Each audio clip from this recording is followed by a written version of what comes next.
waxaan hambalyeynayaa bogaadinayaa doorashada xorta ah nabadda ah ee ka dhacday Somaliland shacabka waqooyiga Soomaaliya ee Somaliland waa shacab leh bisayl iyo wacyi sare oo ay ku abaal marinayaan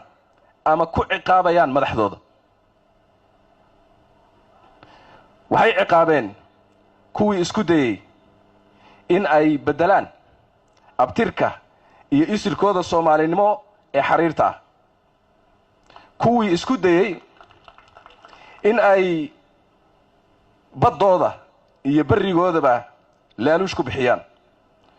kuwii aloosay colaadda iyo dagaalada sokeeye